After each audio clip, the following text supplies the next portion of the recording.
사람은 세상을 떠나기 전 몸이 먼저 작별 인사를 준비합니다.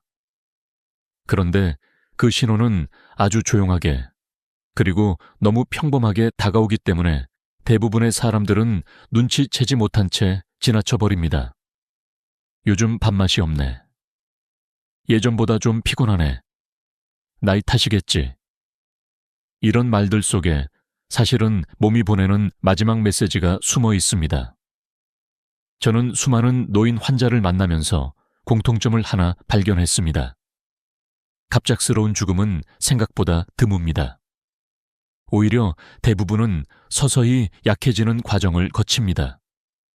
그 과정은 길게는 1년, 짧게는 몇 달 전에 이미 시작되죠. 그런데 우리는 그 신호를 알아채지 못합니다. 단지 늙는다는 이유로 혹은 피곤하다는 이유로 넘겨버립니다. 하지만 그때가 바로 준비의 시간입니다. 한번 떠올려 보세요. 부모님이나 배우자 혹은 오래된 친구 중 누군가가 최근 들어 눈에 띄게 달라지지는 않았나요? 밥을 남기고 웃음이 줄고 예전처럼 외출을 즐기지 않는 모습. 단순한 기분 탓일 수도 있지만 그것이 바로 신체가 조용히 마지막을 향해 가고 있다는 단서일지도 모릅니다. 의학적으로도 이런 변화는 명확히 관찰됩니다. 보통 사망 6개월, 1년 전에는 기초대사량이 11.5% 감소하고 체중이 6개월 사이 5% 이상 감소하는 경우가 많습니다. 근육량도 줄어들며 신체는 점점 에너지 절약 모드로 들어가죠. 이런 생리적 변화는 몸이 더 이상 모든 기능을 유지하기 어렵다는 뜻입니다. 한 할머니의 이야기를 들려드릴게요. 83세 박 여사는 평생 김장을 직접 하실 만큼 건강하셨습니다. 그런데 작년 여름부터 입맛이 없어졌다고 하셨어요. 가족들은 더운 날씨 탓이라 생각했죠. 하지만 가을이 되자 체중이 4kg나 줄었고 겨울엔 계단 오르는 것도 힘들다고 하셨습니다. 결국 병원에 가서 진단을 받았을 때는 이미 암이 전신으로 퍼진 상태였습니다. 조금만 더 일찍 알았더라면. 가족들은 그렇게 눈물을 흘렸죠. 물론 모든 체중 감소가 질병의 신호는 아닙니다. 하지만 중요한 건 변화의 속도입니다. 노화는 천천히 진행됩니다. 그러나 몇 달 사이 급격히 힘이 빠지고 살이 빠진다면 그것은 단순한 노화가 아닙니다. 몸이 균형을 잃고 있다는 신호죠. 이 신호를 알아차린다면 우리는 단지 죽음을 대비하는 게 아니라 삶을 돌보는 준비를 할 수 있습니다.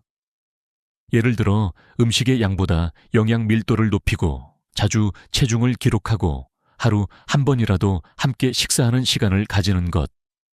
이런 작은 실천들이 남은 시간을 더 따뜻하게 만들어줍니다. 그리고 중요한 것은 두려워하지 않는 것입니다. 죽음은 피할 수 없지만 준비는 할 수 있습니다. 미리 알면 사랑하는 사람의 마지막을 당황이 아닌 이해와 평온으로 맞을 수 있습니다.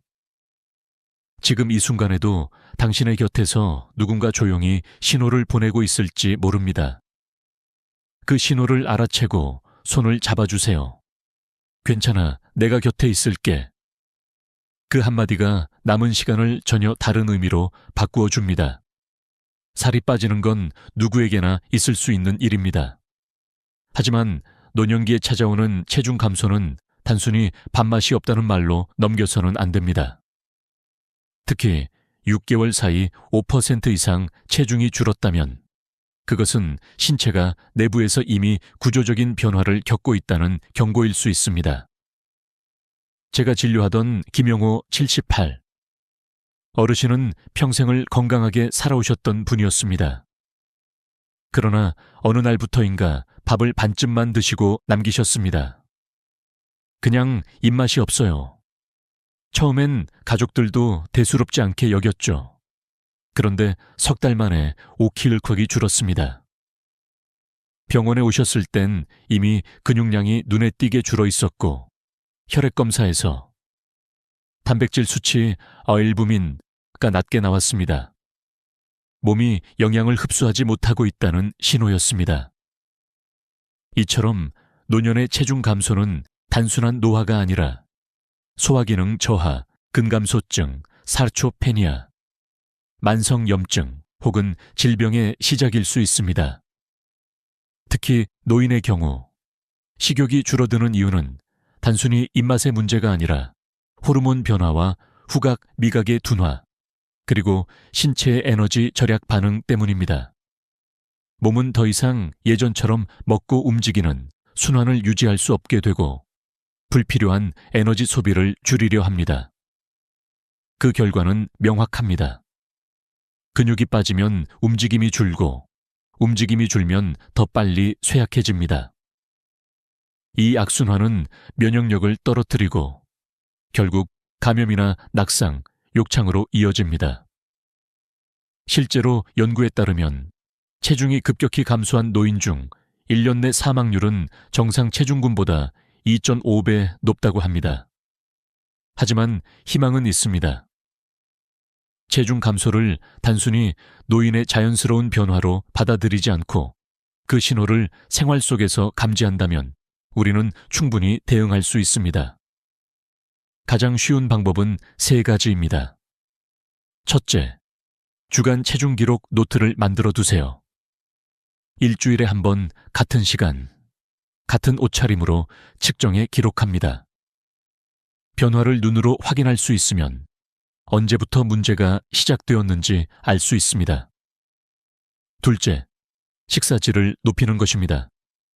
양을 강요하기보다는 단백질과 오메가3, 비타민 D, 칼슘이 풍부한 음식, 예를 들어 두부, 달걀, 생선, 된장국, 참깨를 자주 제공합니다.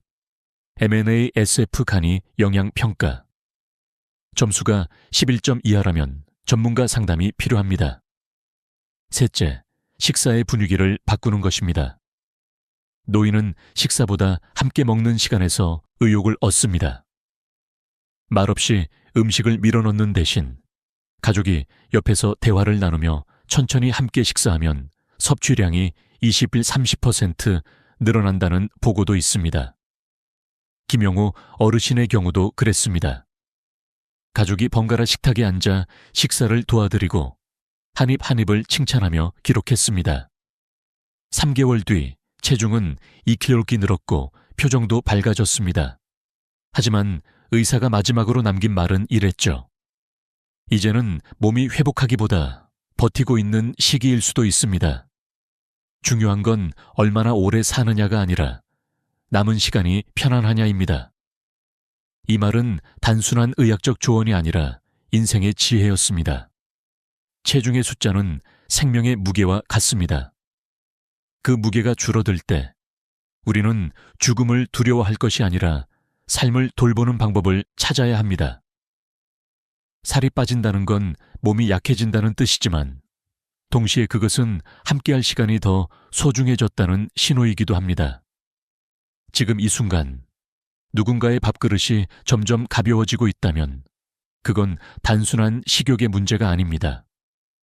그것은 사랑이 필요한 시간의 시작입니다. 나이가 들면 피곤한 건 당연하다고들 말합니다. 하지만 어느 날부터인가 쉬어도 피로가 사라지지 않는다면 그것은 단순한 노화가 아닙니다. 몸이 더 이상 회복할 여력이 없다는 깊은 신호일 수 있습니다. 제가 진료실에서 자주 듣는 말이 있습니다.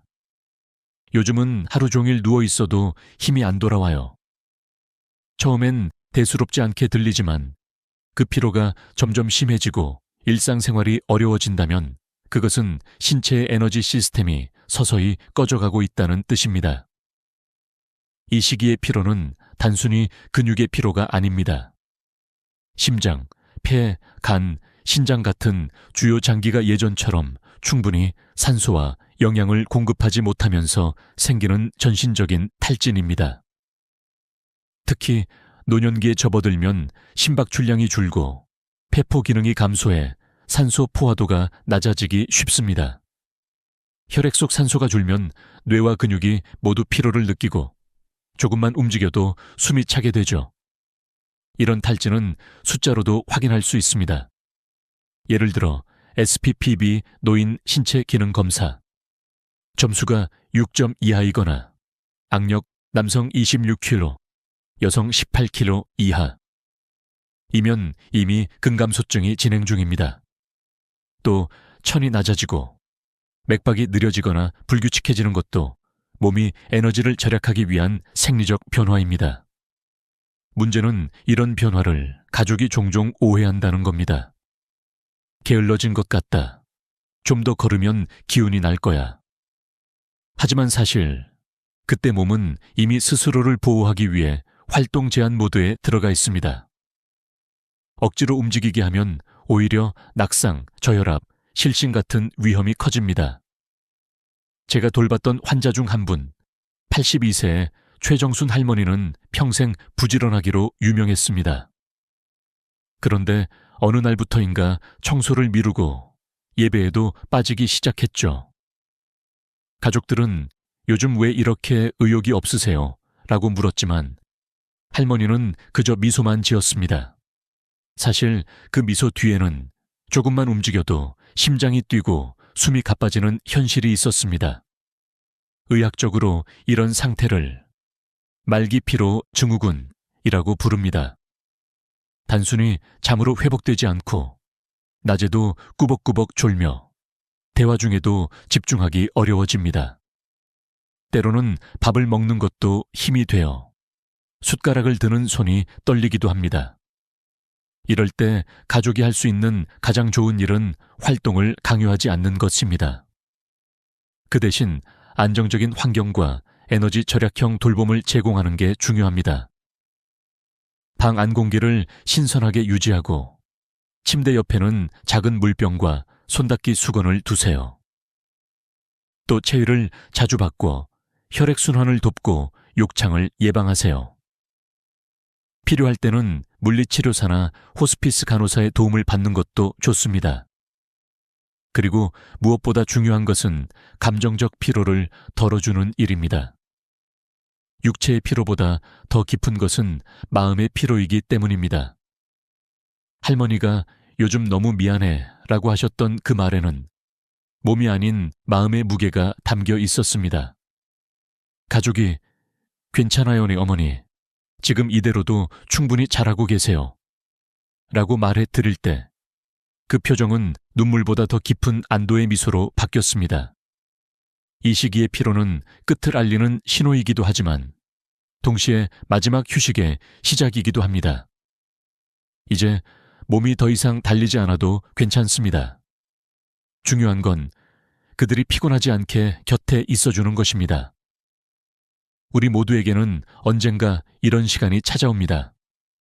그때 기억해야 할 한 가지, 피로를 없애는 게 아니라 피로 속에서도 편안함을 찾아주는 것. 그것이 남은 시간을 존중하는 가장 따뜻한 방식입니다.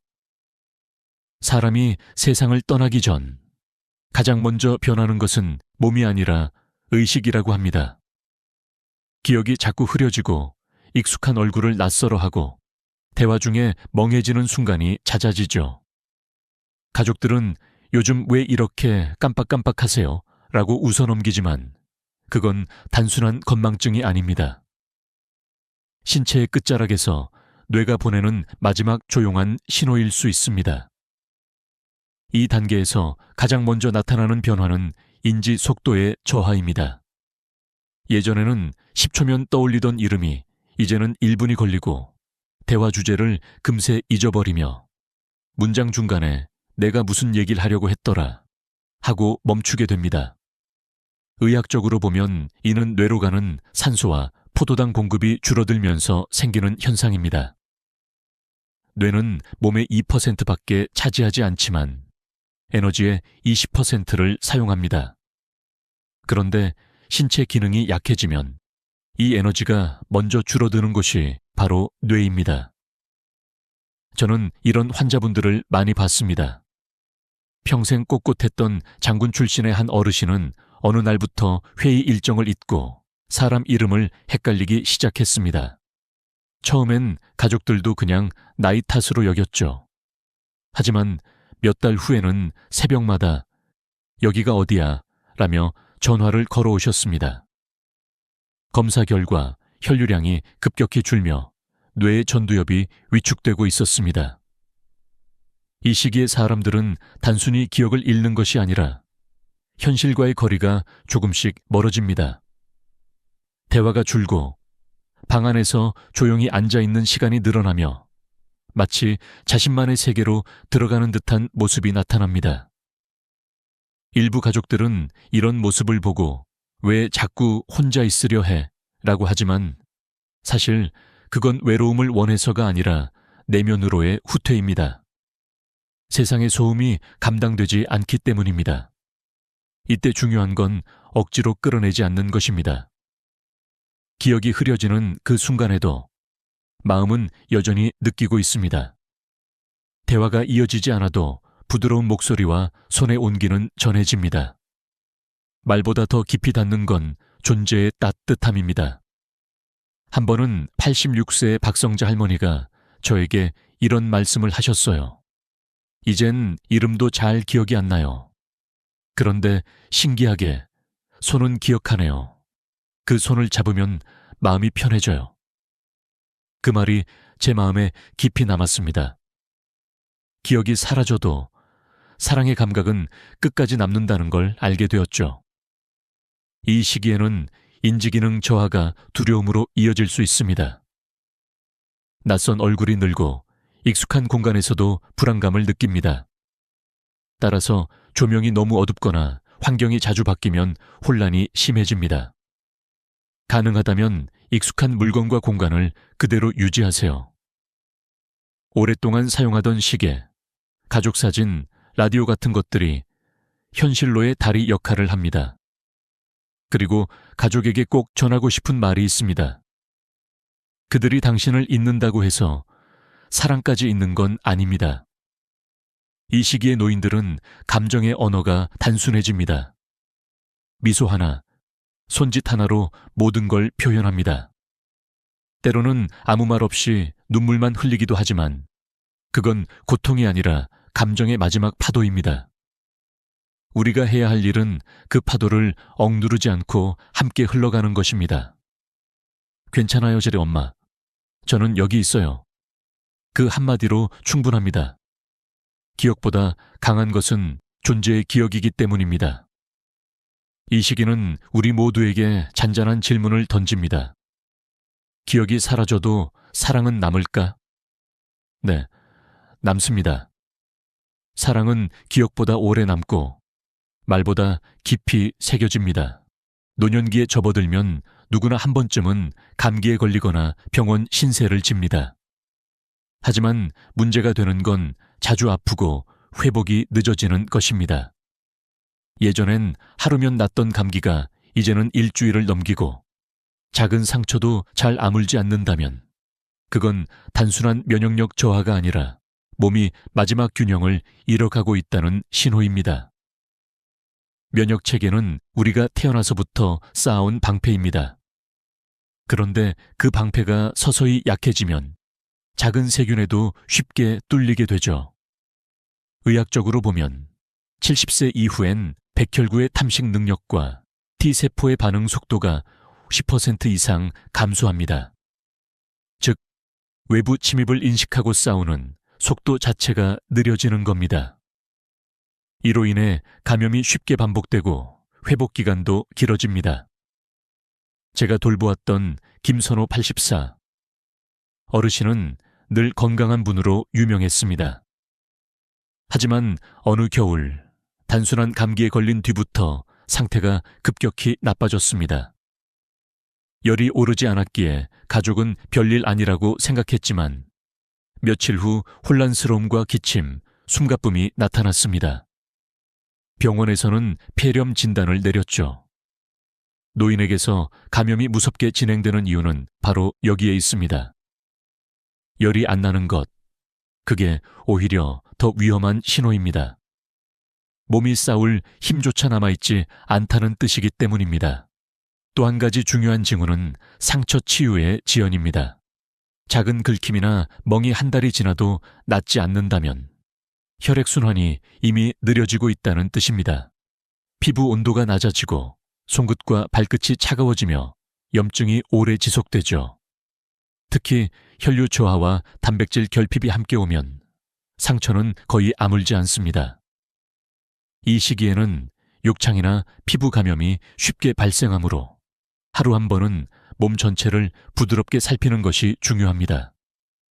하지만 이런 신호들 앞에서 우리가 가장 자주 하는 실수는 치료에만 집중하는 것입니다. 항생제, 주사, 입원. 물론 필요한 순간이 있지만 어느 시점부터는 치료보다 돌봄이 더 큰 의미를 가집니다. 노인 환자에게 반복적인 감염이 시작되면 의학적으로는 이미 면역 회복 가능성이 낮은 단계에 들어섰다고 봅니다. 이럴 때 가족의 역할은 싸우게 하는 것이 아니라 편안하게 숨 쉴 수 있도록 도와주는 것입니다. 수분을 충분히 공급하고 천을 일정하게 유지하며 공기가 마르지 않게 해야 합니다. 특히 밤에는 가습기를 켜고 차가운 바람이 직접 닿지 않도록 주의하세요. 한 노부인이 제게 이런 말을 했습니다. 의사 선생님, 이제 약이 아니라 따뜻한 손이 더 도움이 되는 것 같아요. 그 말을 듣고 저는 깨달았습니다. 때로는 약보다 사람의 손길과 목소리가 더 큰 회복을 줍니다. 감염은 생명을 갉아먹는 것이지만 그것을 사랑으로 덮을 수 있습니다. 그들의 몸이 약해질수록 우리의 마음은 더 강해야 합니다. 손을 잡고 천을 나누고 말을 걸어주세요. 괜찮아요. 오늘은 조금 쉬어요. 그 한마디가 항생제보다 강력할 수 있습니다. 지금 당신이 사랑하는 사람이 자주 감기에 걸리고 상처가 낫지 않고 밤마다 숨이 가빠 보인다면 그건 단순한 질병이 아니라 몸이 마지막 균형을 맞추려는 과정일지도 모릅니다. 그때 필요한 건 더 많은 약이 아니라 더 깊은 이해입니다. 그리고 지금 이 순간이 얼마나 소중한지를 깨닫는 일입니다. 사람의 생명은 숨결로 시작해 숨결로 끝납니다. 그래서 마지막 순간이 다가올수록 가장 먼저 변하는 것도 바로 호흡입니다. 가족들이 가장 두려워하는 장면이기도 하지요. 어머니가 요즘 숨이 가빠요. 아버지가 자꾸 숨을 멈추세요. 이 말 속에는 이미 몸이 천천히 이별을 준비하고 있다는 사실이 숨어 있습니다. 임종에 가까워질수록 호흡은 불규칙해집니다. 천천히 그리고 깊게 쉬었다가 갑자기 빠르게 들이쉬는 체인 스톡스. 호흡이 대표적입니다. 이는 뇌의 호흡 조절, 중추가 약해지며 생기는 자연스러운 현상입니다. 어느 날 밤 옆에서 듣는 그 숨소리가 마치 파도처럼 밀려왔다 사라지는 것처럼 들릴 때가 있죠. 이건 두려워해야 할 소리가 아닙니다. 몸이 스스로 에너지를 아끼기 위해 천천히 조용한 리듬으로 돌아가는 과정입니다. 혈액순환 역시 이 시기에 크게 변합니다. 손끝과 발끝이 차가워지고 피부가 희미한 푸른빛을 띠기 시작합니다. 이는 심장이 더 이상 사지까지 혈액을 보내지 않고 남은 힘을 중요한 장기, 뇌와 심장에 집중시키기 때문입니다. 그러니 손이 차다고 담요를 덮어도 다시 금세 식는 건 자연스러운 일입니다. 이때 중요한 건 온도를 올리는 것이 아니라 마음의 온도를 지켜주는 일입니다. 제가 기억하는 한 장면이 있습니다. 93세의 노신사가 마지막 며칠을 병실에서 보내고 있었습니다. 가족들은 불안과 슬픔 속에서 혹시 지금이라도 숨을 돌릴 수 있을까요? 라고 물었죠. 저는 그저 조용히 고개를 저었습니다. 그때 따님이 아버지 손을 꼭 잡으며 이렇게 말했습니다. 아버지, 괜찮아요. 이제 쉬세요. 우리가 여기 있어요. 그 순간 신사의 어깨가 살짝 이완되더니 고르게 숨을 내쉬었습니다. 그건 고통이 아니라 평화였습니다. 이 시기에는 의료적 개입보다 안정과 존엄이 더 중요합니다. 산소 포화도가 낮아져도 억지로 마스크를 씌우거나 강한 치료를 시도하는 것은 오히려 불편함을 줄 수 있습니다. 대신 방 안의 공기를 부드럽게 유지하고 조용한 음악을 틀어주며 작은 목소리로 말을 건네는 것이 가장 큰 위로가 됩니다. 사랑합니다. 괜찮아요. 함께 있어요. 이 짧은 말들이 삶의 끝자락에서 가장 따뜻한 약이 됩니다. 호흡이 느려지고 말이 줄어들고 눈빛이 희미해지는 것은 슬픈 일이지만 동시에 자연의 섭리입니다. 마치 긴 하루가 저물며 해가 지듯이 인생도 그렇게 빛을 거두어 갑니다. 이때 가족이 할 수 있는 일은 단 하나. 잡으려 하지 말고 곁에 있어주는 것. 많은 이들이 마지막 순간을 맞으며 이런 말을 남깁니다. 그동안 고마웠어요. 걱정 마세요. 그리고 사랑해요. 그 한마디 안에 그들의 전생이 담겨 있습니다. 이 영상이 여러분께 작은 용기와 위로가 되었길 바랍니다. 누군가의 마지막 숨결 앞에서 우리는 두려워하지 않아도 됩니다. 그건 끝이 아니라 고요한 귀향의 시작이기 때문입니다. 삶의 마지막 1년은 이별의 준비가 아니라 사랑을 완성해 가는 시간입니다. 그들이 남긴 숨결은 사라지지 않습니다. 우리의 마음속에 여전히 살아있기 때문입니다. 오늘 이 이야기를 끝까지 함께해 주셔서 감사합니다. 이 영상이 누군가에게 위로가 되었다면 좋아요와 구독으로 마음을 전해주세요. 당신의 따뜻한 응원은 더 많은 이들에게 평안한 빛을 전하는 힘이 됩니다. 내시경 한번 했을 뿐인데 보험금이 5천만 원 나왔다고요? 처음 그 얘기를 들었을 때 저도 믿기 어려웠습니다. 그런데 지난 20년 동안 수많은 고객을 만나면서 그 말이 단순한 우연이 아니라는 걸 깨달았습니다. 저는 김진영이라고 합니다. 20년 동안 보험금 청구를 도와온 설계사로 그동안 3만 건이 넘는 사례를 처리했습니다. 그중엔 정말 억울하게 받을 수 있었던 돈을 그냥 몰라서 놓쳐버린 분들이 너무나 많았습니다. 특히 연세가 있으신 분들은 이렇게 말씀하세요. 그냥 건강검진이었어요. 아프지도 않았는데 무슨 보험금이에요.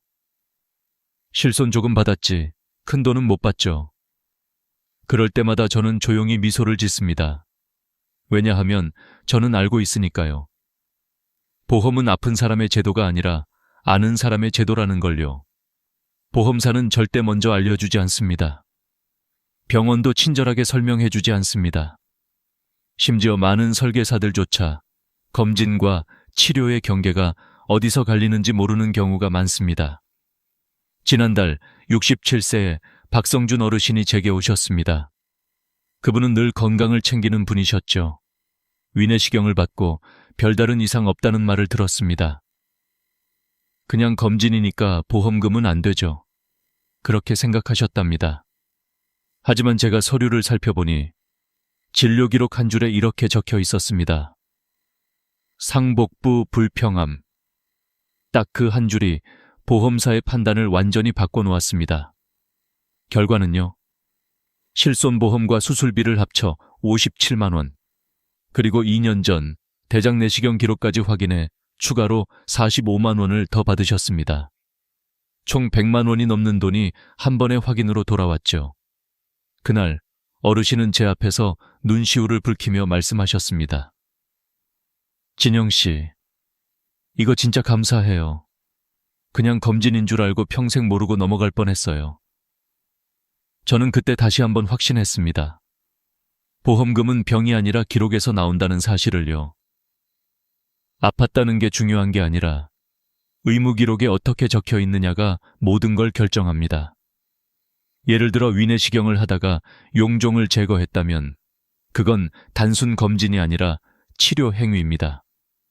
즉, 실손보험 청구 대상이 되는 거죠. 또 만약 조직검사를 했다면 그건 진단비 혹은 수술비로 이어질 가능성이 매우 높습니다. 이 한 줄, 이 한 장의 서류가 보험금의 방향을 완전히 바꿉니다. 그걸 아는 사람은 수십만 원에서 수천만 원을 받습니다. 모르는 사람은 한 푼도 못 받습니다. 저는 늘 고객들에게 이렇게 말합니다. 보험은 어렵지 않습니다. 단지 병원과 보험사 사이의 단어를 내 대신 번역해 줄 사람이 필요할 뿐입니다. 내시경 검사를 받으신 적이 있으신가요? 그때 혹시 의사가 용종이 있어서 제거했어요. 조직검사 했습니다 라고 말하지 않았나요? 그렇다면 지금이라도 늦지 않았습니다. 그 병원에 전화하세요. 내시경 조직검사 결과지를 발급받을 수 있을까요? 이 한마디면 충분합니다. 그 종이 한 장이 여러분의 통장에 수백만 원, 때로는 수천만 원을 만들어줍니다. 보험은 결국 누가 먼저 물어보느냐의 싸움입니다. 아는 사람은 받습니다. 모르는 사람은 그냥 지나칩니다. 오늘 이 영상을 보신 여러분은 이미 그 첫걸음을 내디딘 겁니다. 이제부터 그 숨은 비밀을 하나씩 풀어드리겠습니다. 보험사가 절대 알려주지 않는 그 단어 하나와 종이 한 장의 진짜 가치를요. 저는 진료 현장에서 수많은 어르신들을 만나면서 한 가지 공통점을 봅니다. 보험을 오래 들었는데도 정작 받을 수 있는 돈은 모르고 지나친다는 겁니다. 그 이유는 단순합니다. 보험금의 문은 단 2개의 관문으로 되어 있기 때문이죠. 첫째는 증상이 있었는가, 둘째는 처치가 이루어졌는가. 이 2가지 중 하나만 해당돼도 보험금 청구의 길은 열립니다.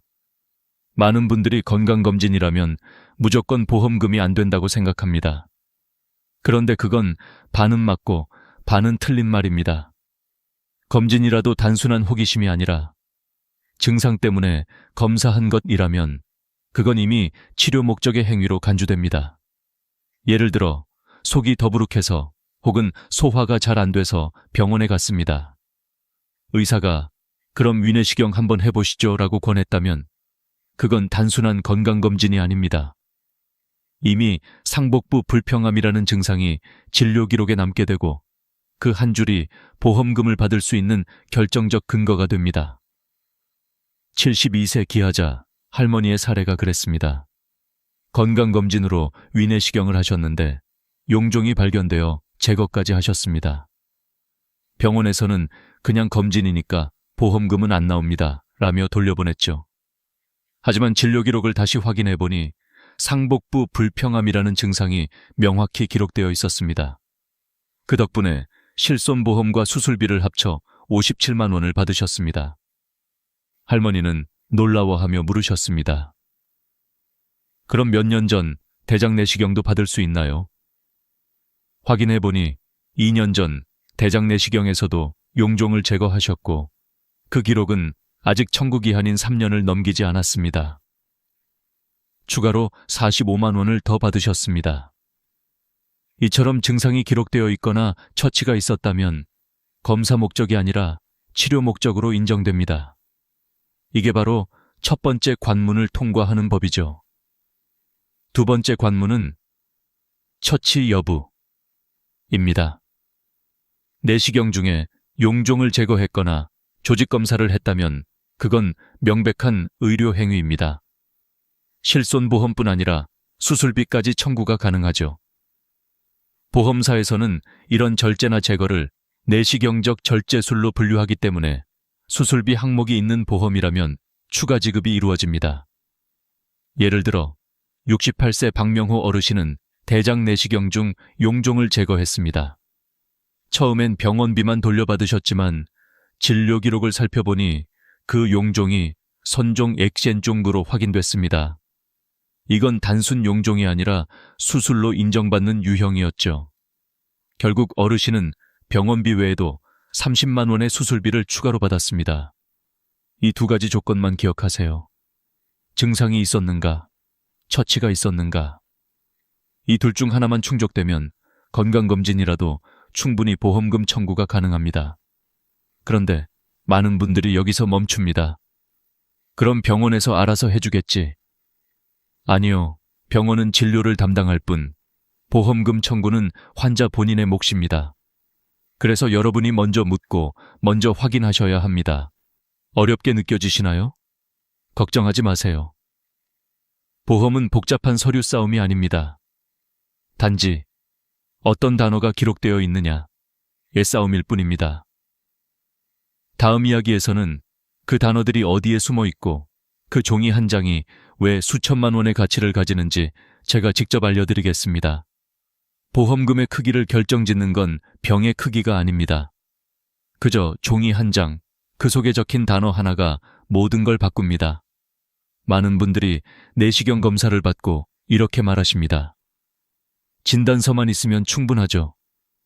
하지만 현실은 전혀 다릅니다. 진단서만으로는 보험금의 절반도 받을 수 없습니다. 그 이유를 보여준 사례가 있습니다. 74세 이영호 어르신은 대장 내시경 검사를 받은 뒤 보험사에 진단서만 제출하셨습니다. 결과는 고작 9만 원. 이게 다인가요? 하셨죠. 하지만 제가 다시 서류를 살펴보니 가장 중요한 문서가 빠져 있었습니다. 바로 조직검사 결과지였습니다. 진단서는 의사가 환자의 상태를 간단히 요약한 문서입니다. 하지만 조직검사 결과지는 현미경으로 직접 확인한 세포 수준의 정확한 증거입니다. 그래서 보험사는 진단서보다 조직검사 결과지를 훨씬 중요하게 봅니다. 이영호 어르신의 결과지를 다시 병원에서 요청했습니다. 그리고 거기엔 놀라운 단어가 적혀 있었죠. 고등급 이형성, 그리고 선종. 이 두 단어가 추가된 순간 그의 보험금은 9만 원에서 3천만 원으로 바뀌었습니다. 조직검사 결과지는 병의 상태를 과학적으로 증명합니다. 보험사는 그 단어 하나하나를 기준으로 보험금을 산정합니다.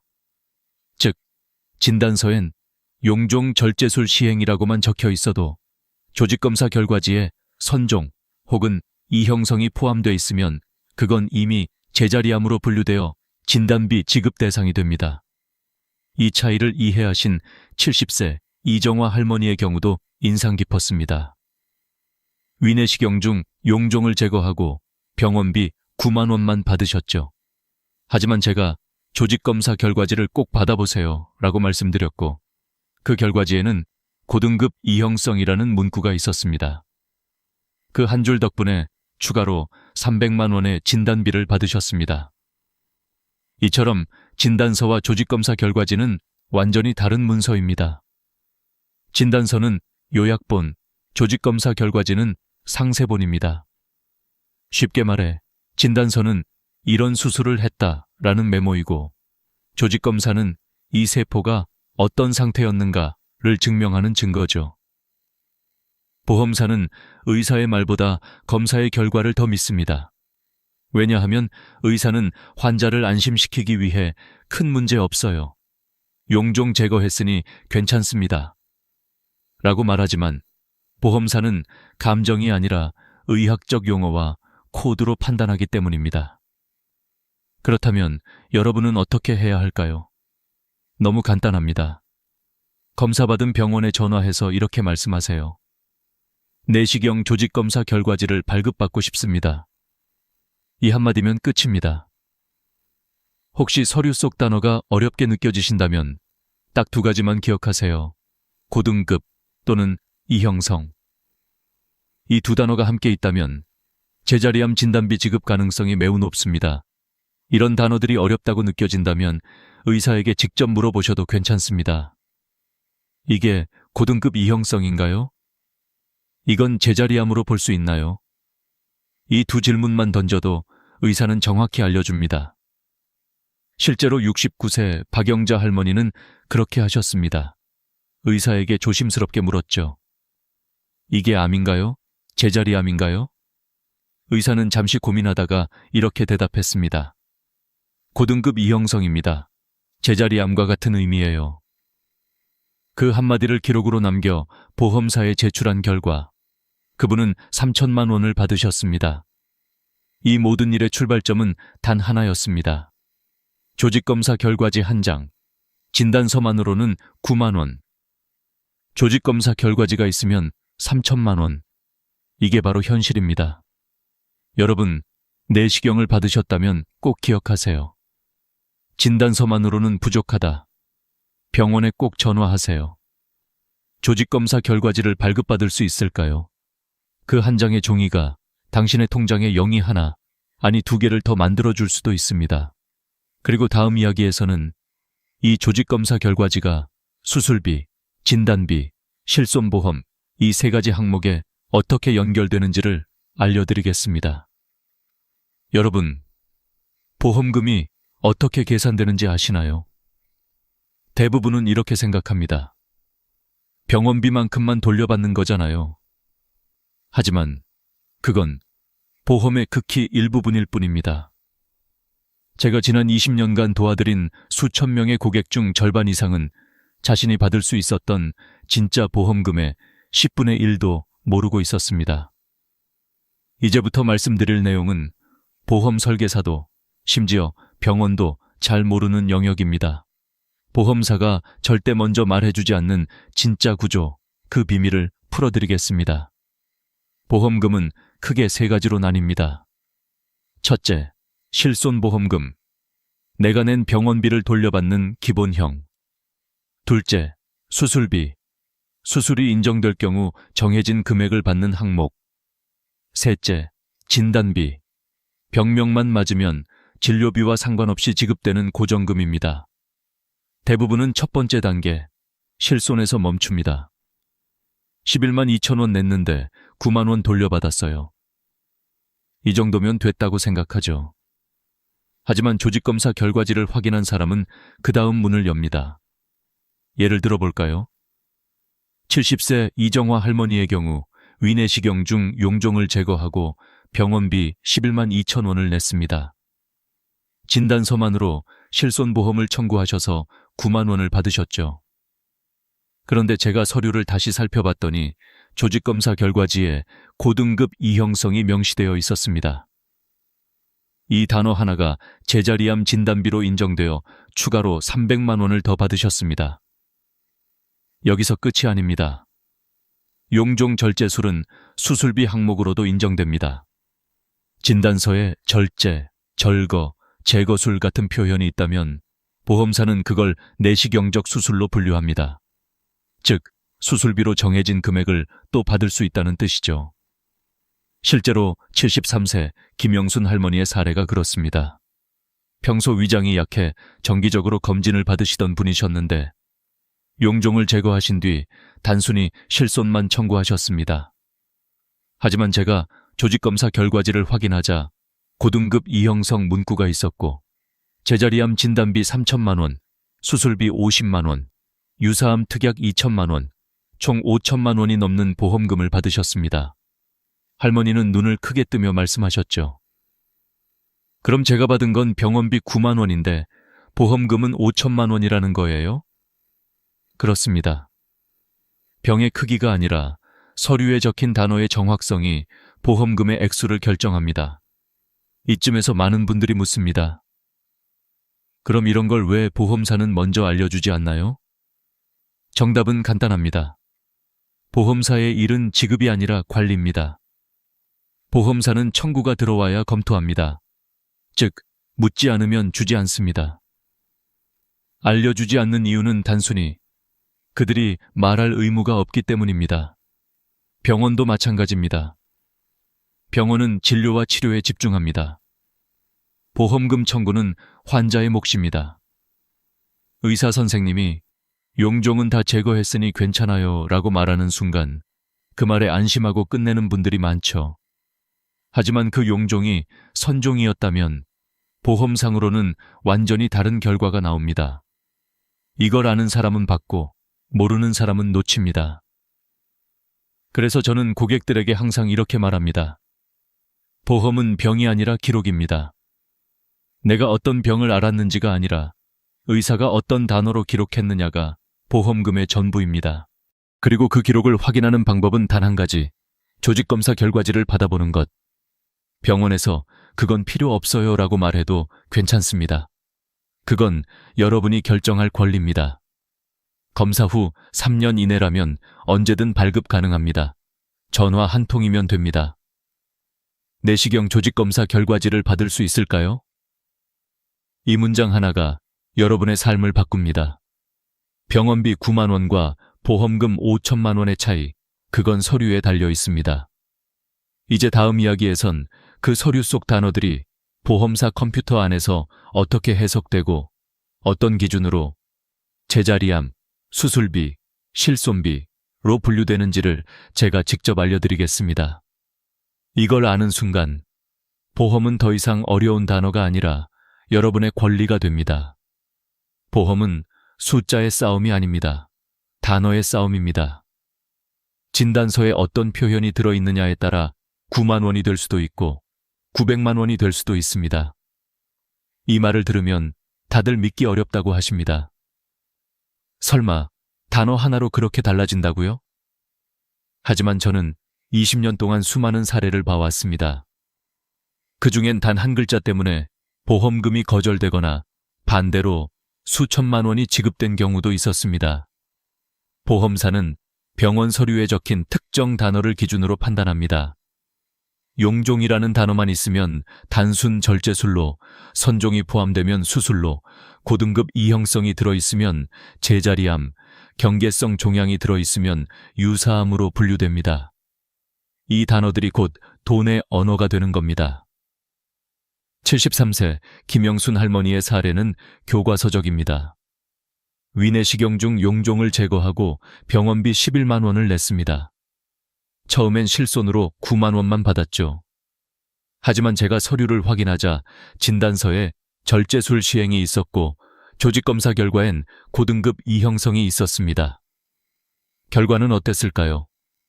제자리암 진단비 3천만 원, 수술비 50만 원, 유사암 특약금 2천만 원, 총액은 5,050만 원. 할머니는 이게 꿈이냐 하며 눈시울을 붉히셨습니다. 그저 병원비 돌려받을 줄만 알았는데. 하지만 그건 단지 운이 좋은 게 아니었습니다. 정확한 단어를 찾아낸 결과였습니다. 이 차이를 모르면 보험사는 절대 먼저 알려주지 않습니다. 왜냐하면 보험사의 시스템은 자동으로 단어에 따라 보험금 항목을 분류하기 때문이죠.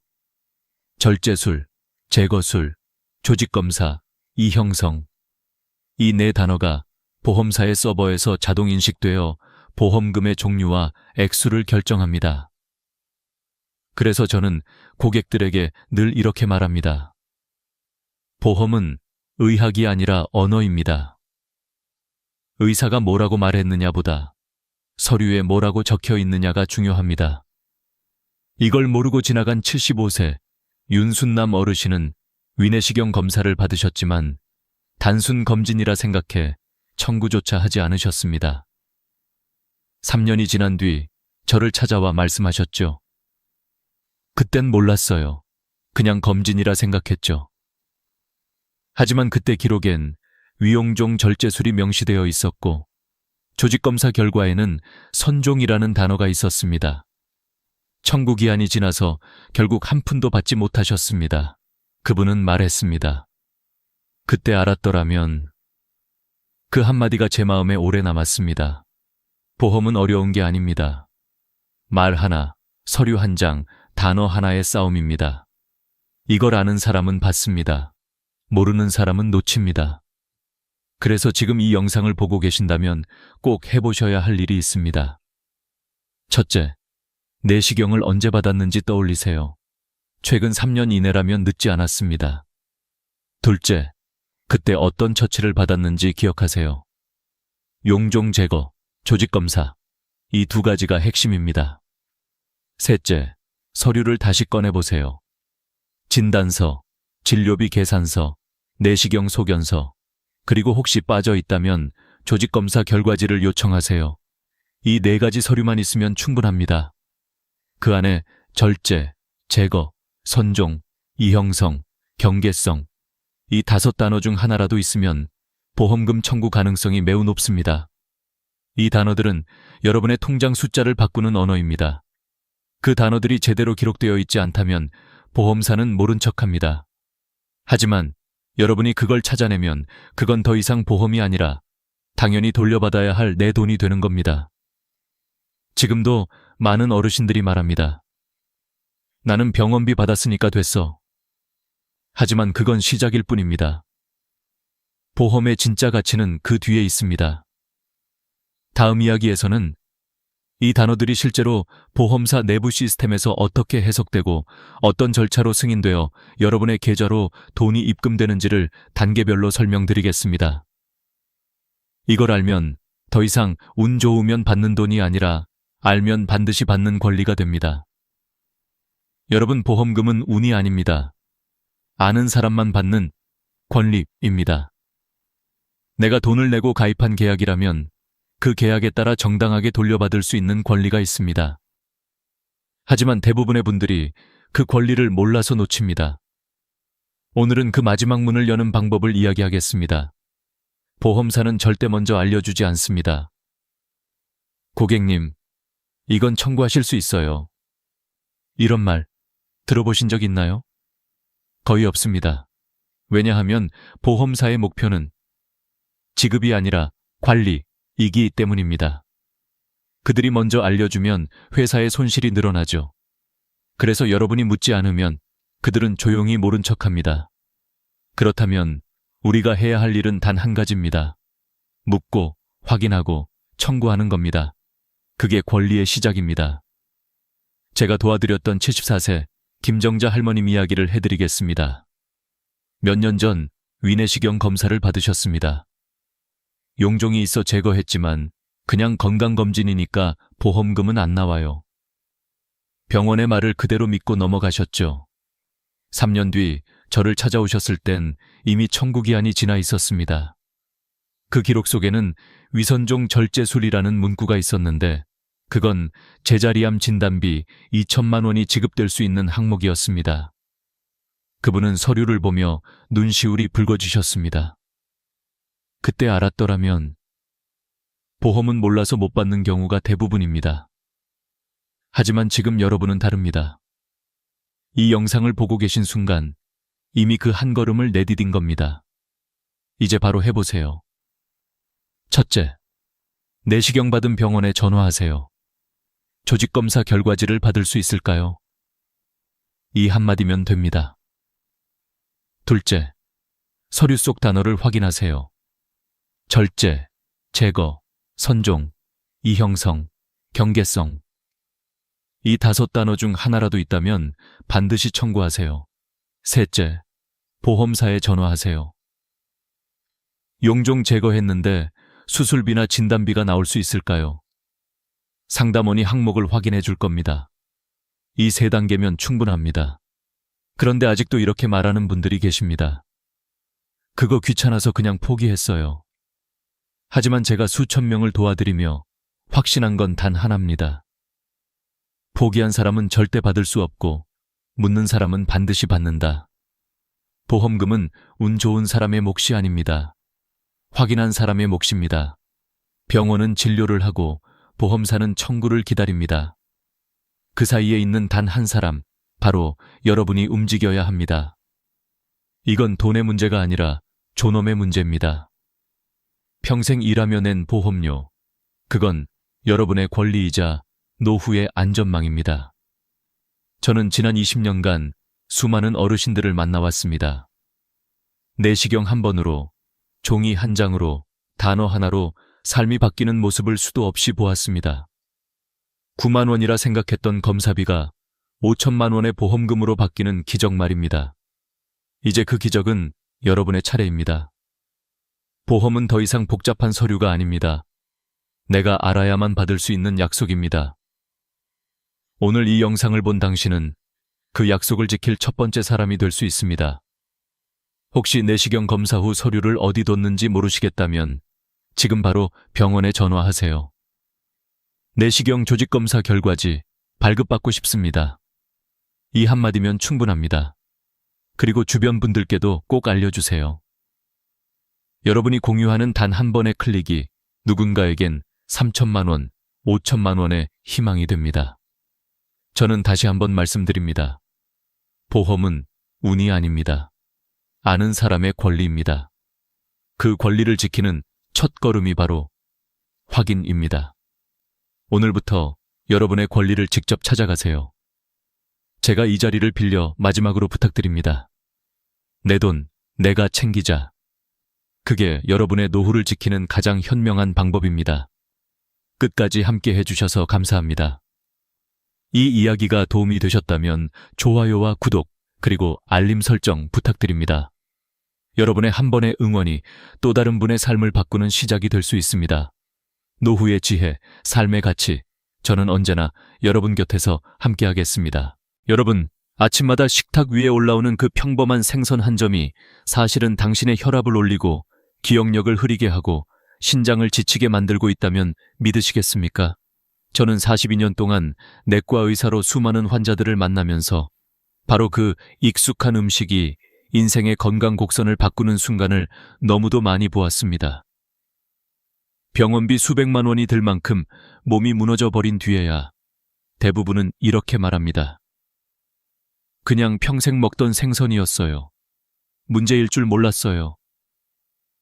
하지만 노년의 몸은 더 이상 예전의 몸이 아닙니다.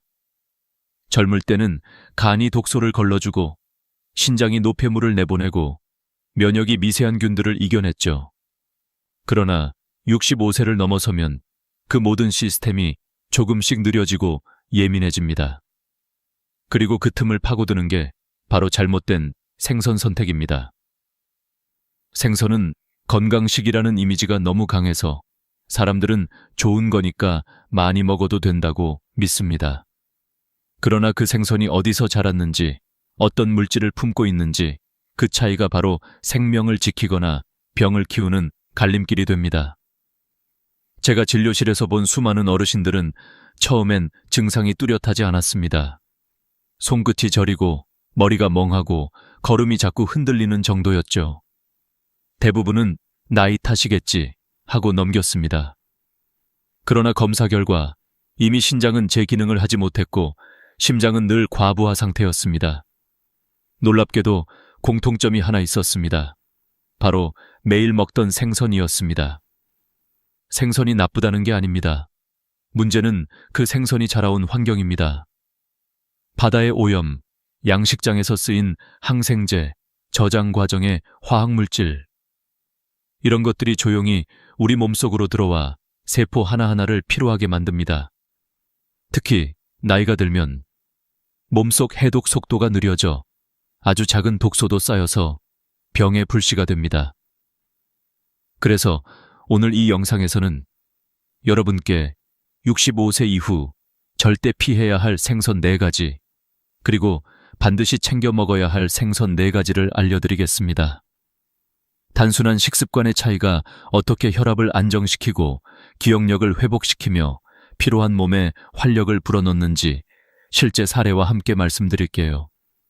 시작하기 전에 영상 아래 구독과 좋아요 버튼 눌러주세요.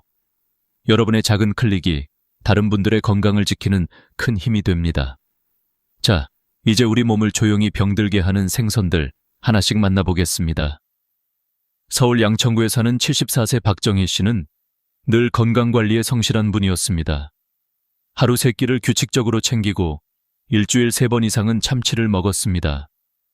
등푸른 생선이 혈관에 좋다는 말을 믿었죠. 하지만 어느 날부터인가 걷는 게 힘들고 말이 어눌해지기 시작했습니다. 단순히 나이 탓이라 여겼지만 병원 검사 결과는 충격이었습니다. 혈중 수은 농도가 정상의 6배, 신경계가 이미 손상되고 있었습니다.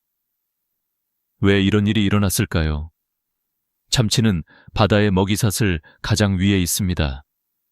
작은 물고기들이 먹은 수은이 참치 몸속에 계속 쌓이는 생물 농축 현상 때문입니다. 미국 FDA 자료에 따르면 참치 1kg당 수은 함량은 평균 0.521오미가, 고령자의 해독 능력으로는 감당하기 어렵습니다.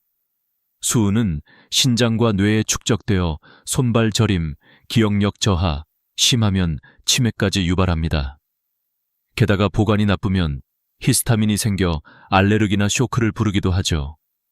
많은 분들이 믿는 참치캔도 안전하지 않습니다.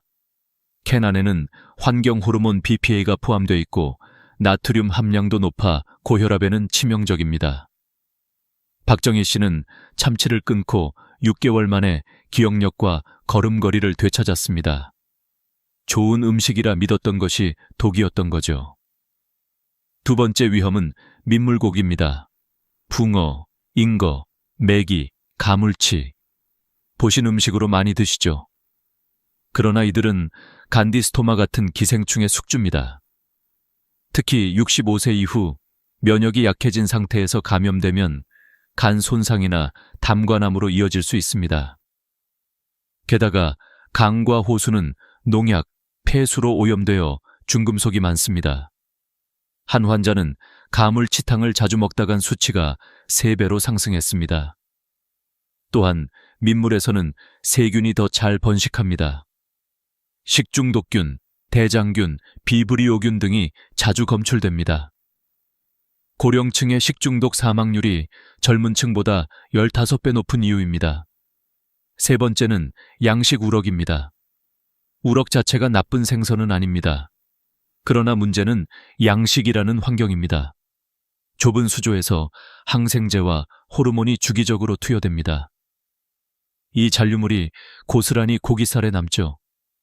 이런 항생제가 장내 유익균을 파괴해 소화장애, 복통을 유발하고 내성균을 키웁니다. 실제로 한 73세 남성은 매주 양식 우럭을 먹다가 다제 내성균에 감염되어 치료가 불가능해졌습니다. 특히 수입산 우럭은 수질 관리가 부실한 경우가 많아 더 위험합니다. 네 번째는 훈제 연어입니다. 고급 음식처럼 보이지만 실상은 소금과 발암 물질의 덩어리입니다. 백당 나트륨이 1200mg, 하루 권장량의 절반이 넘죠. 고령자는 배출 기능이 떨어져 혈압이 급상승하기 쉽습니다. 또 색을 유지하려고 넣는 아질산염은 체내에서 1급 발암물질 니트로사민으로 변합니다. 훈제 과정에서 생기는 벤조피렌 역시 강력한 발암물질입니다. 냉장 상태로 먹는 특성상 리스테리아균 감염 위험도 큽니다. 실제로 매일 훈제 연어를 먹던 71세 여성은 몇 달 만에 혈압이 180, 190까지 올랐습니다. 결국 이 네 가지 생선, 참치, 민물고기, 양식 우럭, 훈제 연어는 65세 이후 우리 몸의 해독 면역 시스템을 천천히 무너뜨리는 조용한 독입니다. 생선이 곧 건강이라는 믿음은 젊을 때 이야기입니다. 나이 든 몸에는 같은 음식도 전혀 다르게 작용합니다. 지금 냉장고 속 생선을 다시 한번 들여다보세요. 그 안에 숨은 위험이 여러분의 노후를 지치게 만들고 있을지도 모릅니다. 이제 방향을 바꿔볼까요? 피해야 할 생선을 알아봤으니 이번엔 반대로 몸을 살리는 생선 4가지를 말씀드리겠습니다. 저 이영수는 40년 넘게 환자들을 진료하며 식습관 하나가 노년의 삶 전체를 바꾼 사례를 수없이 봤습니다. 그 중에서도 생선 하나만 바꿨을 뿐인데 혈압이 내려가고 기억력이 또렷해지며 걸음걸이가 안정된 분들이 정말 많았습니다. 첫 번째는 고등어입니다. 많은 분들이 기름기 많아 속이 느끼하다며 피하지만 사실 고등어는 65세 이후 가장 필요한 생선입니다. 고등어 속의 오메가3 지방산은 뇌세포를 보호하고 혈관을 깨끗하게 유지합니다. 특히 DHA와 EPA 함량은 연어보다 많습니다. 꾸준히 섭취하면 기억력 감퇴를 늦추고 치매 위험을 낮춥니다. 실제로 제가 진료한 78세 남성은 매주 2-3번 고등어를 구워 드셨는데 5년 동안 혈압과 콜레스테롤 수치가 안정적이었고 또래보다 활력이 넘쳤습니다. 고등어는 중금속이 거의 없고 단백질과 미네랄이 풍부해 근감소증 예방에도 좋습니다. 단, 센 불에 태우거나 지나치게 짜게 간을 하면 오히려 해로우니 중불에서 천천히 구워 드세요. 두 번째는 삼치입니다. 삼치는 부드럽고 담백한 흰살 생선으로 소화가 잘 되어 위장 기능이 약한 분들에게 최적입니다. 지방은 적고 단백질이 풍부해서 체중 조절이나 혈당 관리에도 좋습니다. 특히 셀레늄이 많이 들어있어 몸속 활성산소를 제거하고 면역력을 높입니다. 셀레늄은 암 예방에도 도움이 되는 항산화 성분으로 꾸준히 섭취하면 노화 속도를 늦추는 효과가 있습니다. 또한 삼치는 비린내가 거의 없고 양파나 대파와 함께 찜으로 조리하면 맛과 영양이 모두 좋아집니다. 제가 진료한 75세 여성은 소화불량으로 고생하다 삼치를 주 3회 먹은 뒤 식후 더부룩함이 사라지고 체력이 회복되었다고 했습니다. 세 번째는 조기입니다. 아침 식탁에서 자주 보던 생선이지만 그 안에는 칼슘과 인이 풍부하게 들어 있습니다. 조기는 뼈 건강과 골밀도를 높이고 골절을 예방합니다. 특히 65세 이후 골다공증 위험이 커지기 때문에 매주 한두 번 조기를 구워 드시는 것만으로도 큰 도움이 됩니다. 살이 부드럽고 알레르기 반응이 거의 없어 위가 약한 분들도 부담 없이 섭취할 수 있습니다. 제가 관리하던 76세 남성 환자는 낙상 후 고관절 수술을 받았는데 회복식으로 조기를 꾸준히 드신 덕분에 근육량과 뼈 밀도가 빠르게 회복되었습니다. 네 번째는 가자미입니다. 지방이 거의 없고 단백질이 풍부한 흰살 생선으로 위와 간에 부담을 주지 않습니다. 특히 타우린이 풍부해 혈압을 조절하고 콜레스테롤을 낮춰줍니다. 타우린은 심장을 안정시키고 신경계를 진정시켜 불면증과 스트레스 완화에도 도움을 줍니다. 또한 가자미에는 간세포 재생을 돕는 성분이 있어 지방간이나 약 복용으로 간이 필요한 분들께 아주 좋습니다. 살이 부드러워 치아가 약한 어르신도 편하게 드실 수 있고 비린내가 거의 없어 식욕이 떨어진 분들께도 좋습니다. 이 네 가지 생선, 고등어, 삼치, 조기, 가자미는 노년기 영양의 4대 축이라 할 만합니다.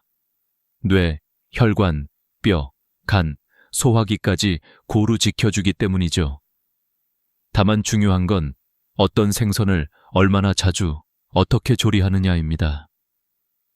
노년의 식탁은 단순히 배를 채우는 자리가 아니라 삶의 길이를 바꾸는 공간입니다. 생선 한 점의 차이가 10년의 건강을 가를 수도 있습니다. 이제 다음 단계에서는 이 좋은 생선들을 가장 안전하고 효과적으로 먹는 방법을 구체적으로 알려드리겠습니다. 좋은 생선이라도 잘못 먹으면 약이 아닌 독이 될 수 있습니다. 특히 65세 이후에는 위와 장, 간과 신장이 모두 예민해져 작은 실수 하나가 큰 문제로 이어질 수 있습니다. 저는 수십 년간 진료하면서 이런 사례를 수도 없이 봤습니다. 같은 고등어인데 왜 나는 속이 더부룩하죠? 생선을 먹고 나면 가끔 열이 나요. 이런 분들 대부분은 조리법이나 보관법에서 작은 실수를 하고 계셨습니다. 그래서 오늘은 생선을 더 건강하게 먹는 3가지 핵심 원칙을 알려드리겠습니다. 첫째, 반드시 익혀서 드셔야 합니다. 회로 먹는 생선, 특히 참치나 민물고기 회는 절대 피해야 합니다. 눈에 보이지 않는 기생충, 세균, 바이러스가 그대로 체내에 들어갈 수 있기 때문이죠. 나이가 들면 면역력이 약해져서 이런 감염이 훨씬 쉽게 번집니다. 생선을 익힐 때는 중심 온도가 63도 이상이 되어야 안전합니다. 두께 2cm 생선이라면 한 면당 5-7분 중불에서 굽는 것이 적당하고 찜이나 탕은 끓는 물에서 최소 10분 이상 익혀야 합니다.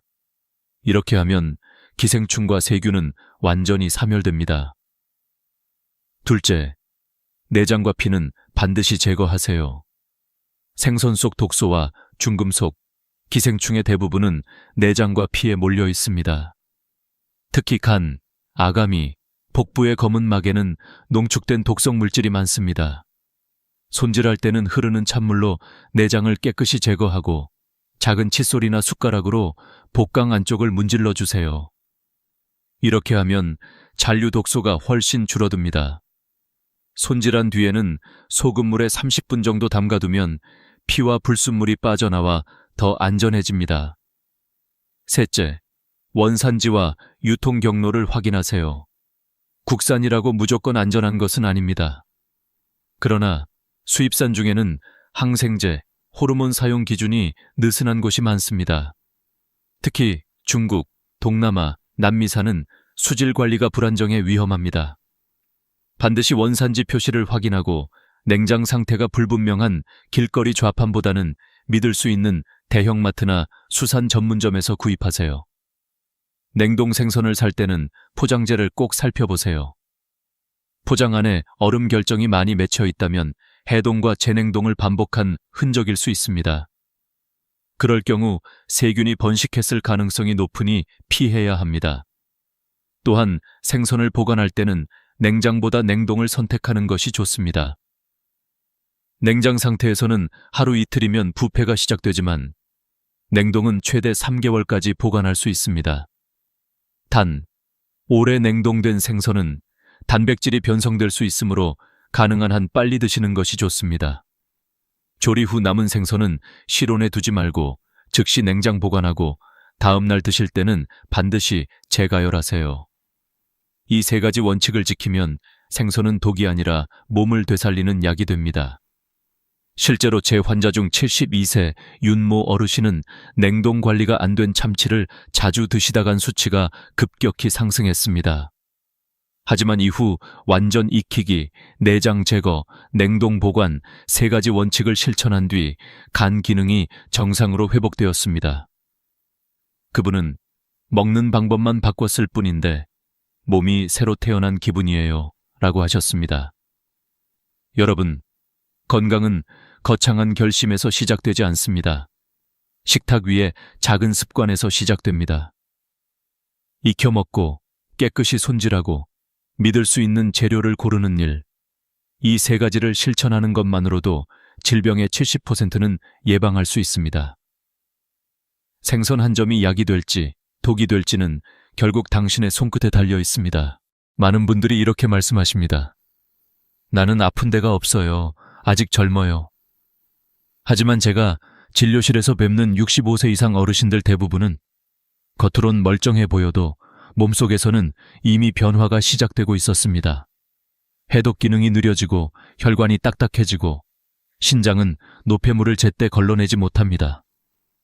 피로가 쌓여도 단순히 나이 탓이라 여기며 넘어가죠. 하지만 그것이 바로 병의 시작입니다. 여러분, 혹시 이런 경험 있으신가요? 요즘 들어 이유 없이 손끝이 자주 저리거나 잠이 얕고 자주 깨는 느낌, 밥맛이 줄었는데도 몸이 붓는다거나 예전보다 집중력이 떨어지고 기억이 희미해진다면 그건 단순한 노화가 아닙니다. 몸이 도와달라고 보내는 신호입니다. 이 시기의 몸은 작은 자극에도 쉽게 영향을 받습니다. 40대 때는 아무렇지 않던 음식이 70대엔 독이 되기도 합니다. 특히 수은, 나트륨, 기생충, 항생제 잔류물 같은 성분은 간과 신장을 직접 공격합니다. 신장세포가 손상되면 체내 노폐물이 쌓이고 혈압이 높아지며 심장에도 부담이 갑니다. 하지만 이런 변화는 조용히 천천히 진행됩니다. 그래서 대부분의 사람은 모르고 지나칩니다. 통계에 따르면 65세 이상 고령자의 식중독 사망률은 2030대보다 15배 이상 높습니다. 미국 환경보호청 EPA 역시 생선에 포함된 중금속이 노인층의 심장병, 신장질환, 치매 위험을 크게 높인다고 경고합니다. 실제로 저는 70세 여성 환자를 진료한 적이 있습니다. 특별히 아픈 곳은 없다고 하셨지만 피 검사 결과 혈중 수은 수치가 기준치의 4배를 넘었습니다. 원인은 단 한 가지, 매일 아침 훈제 연어 한 접시였습니다. 이처럼 노년의 몸은 소리 없는 변화 속에서 천천히 무너집니다. 하지만 희망은 있습니다. 몸은 정직해서 잘 돌봐주면 반드시 회복 신호를 보냅니다. 소금 섭취를 줄이고 안전한 생선을 선택하고 물을 자주 마시며 충분히 자면 3개월 만에도 혈압과 간 수치가 뚜렷하게 좋아지는 사례가 많습니다. 저는 항상 이렇게 말씀드립니다. 몸은 배신하지 않습니다. 우리가 먼저 배신할 뿐이죠. 지금부터라도 음식 하나하나를 의식적으로 선택한다면 남은 20년은 훨씬 다르게 흘러갈 겁니다. 노화는 피할 수 없지만 병드는 노화는 막을 수 있습니다. 그리고 그 출발점은 거창한 약이나 보약이 아니라 식탁 위의 생선 한 점입니다. 여러분이 어떤 생선을 어떤 방법으로 먹느냐가 그 자체로 최고의 예방의학이 됩니다. 혹시 오늘 저녁 메뉴에 참치캔을 생각하고 계신가요? 혹은 민물고기 매운탕이 떠오르시나요? 잠시만 멈추세요. 대신 고등어 한 토막, 조기 한 마리를 구워보세요. 그 작은 선택이 내일의 혈압을 바꾸고 모레의 기억력을 지켜줄 겁니다. 진료실에서 만난 수많은 환자들의 공통점은 하나였습니다. 병은 갑자기 찾아오는 게 아니라 습관 속에서 조용히 자란다는 것이었습니다.